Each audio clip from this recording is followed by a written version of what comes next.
Uma colisão entre um caminhão e um ônibus deixou 25 pessoas mortas e 6 feridas na Bahia. O Jornal da Noite de hoje começa com as informações de uma tragédia rodoviária. Um caminhão e um ônibus lotados de turistas bateram de frente. O acidente deixou 24 mortos e 8 feridos. Nós temos que saber o que vai acontecer com o DPVAT a partir do próximo ano, para que nós possamos ter a manutenção deste seguro que é tão relevante para a vida das pessoas. Nós precisamos considerar que parte do DPVAT ele vai para o próprio SUS, parte dele vai para campanhas de educação para que nós possamos eliminar a violência no trânsito que traz o Brasil nessa condição que é uma condição tão cruel e tão doída para esta nação. E digo que é preciso também que nós possamos fazer um recorte sobre o número de acidentes com motociclistas que nós estamos tendo, motociclistas em situação de trabalho, que penso que é um acidente de trânsito, portanto tem direito ao próprio DPVAT, mas que tem que ter o DPVAT, primeiro uma campanha que deve ser feita, que as pessoas tenham consciência do próprio DPVAT, que elas têm este direito quando sofrem acidentes. Então tem este direito que muitas vezes as pessoas não têm consciência de direito. O direito ele começa a se enfraquecer e se esqueletizar quando ele não é apropriado pelo conjunto da população, ou quando a população não o conhece. Mas eu também tenho uma outra preocupação, que é uma preocupação acerca do financiamento do próprio DPVAT, porque nós precisamos assegurar a continuidade do DPVAT para que nós possamos ter o financiamento, porque se não me falha a memória, a última arrecadação se deu em 2020. Então, portanto, esse dinheiro se esgota. O dinheiro ele não procria, eu diria. Ele precisa ser alimentado o fundo, porque senão nós não vamos ter DPVAT. Então, e penso eu que desde quando que nós não temos o repasse? Veja, mas é preciso que a Caixa responda a isso que foi colocado. Aqui foi colocado da dificuldade de revisão de perícia. Isso não pode acontecer, isso é um direito da pessoa que foi vítima acidentada.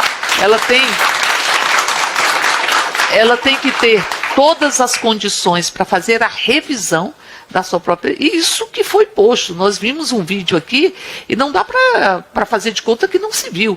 Nós vimos um vídeo aqui que vai para todo o país seguramente através da TV Câmara, onde um trabalhador que não tem de fato braço, porque o seu braço ele não funciona mais, e esse trabalhador não tem a indenização correspondente. Ou então de pessoas que perderam, que foram amputadas, e essas pessoas não recebem na medida da gravidade da sequela que ela absorve, em função de se considerar que está em tratamento. Então, portanto, tudo isso faz com que nós tenhamos a necessidade de que a Caixa possa fazer essa escuta. E porque, assim, o DPVAT, penso eu, deveria ter um fórum permanente de discussão, com os representantes das vítimas, com todas as pessoas que estão envolvidas nela, no DPVAT, mas em particular com a prioridade, porque ele funciona para atendimento das vítimas, seja através do financiamento ao SUS, seja através da própria indenização, seja através das próprias campanhas, para que não haja outras vítimas da violência no trânsito que tem esses índices que são tão cruéis e que nos deve levar a uma reflexão.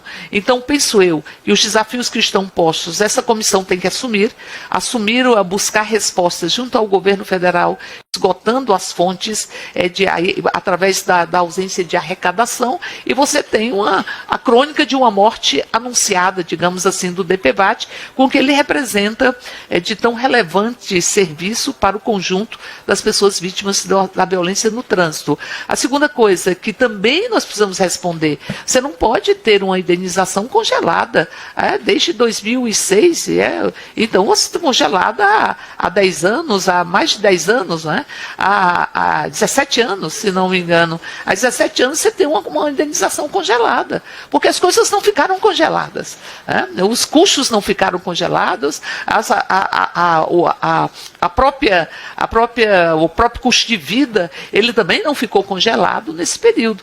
Então é preciso que que tenhamos respostas para esse congelamento que perpassa tantos anos. Por isso é preciso saber como é que se continua o DPVAT, porque é fundamental para que a gente não veja ele indo embora com o correr dos dias e dos meses. E segundo, esse espaço, um fórum, um comitê ou uma comissão, eu não sei como seria, mas que tem espaço aos representantes e às próprias vítimas da violência no trânsito, para além de todos os atores, para que nós possamos dar essas respostas. Sei que a Caixa não é a Caixa que faz perícia, ela contrata o serviço de perícia, mas é preciso ter um mecanismo nesta contratação que elimine essas falhas que foram aqui pontuadas. Nós não podemos, assim, contratar uma empresa, a responsabilidade passa a ser da Caixa, porque ela que contrata, ela que é responsável por operacionalizar o DPVAT, ainda que não seja ela, porque não faz parte da sua expertise, que efetive a própria perícia. Mas se há esse tipo de demanda e de violação de direitos, de não se considerar a dor das pessoas, porque senão é revitimização.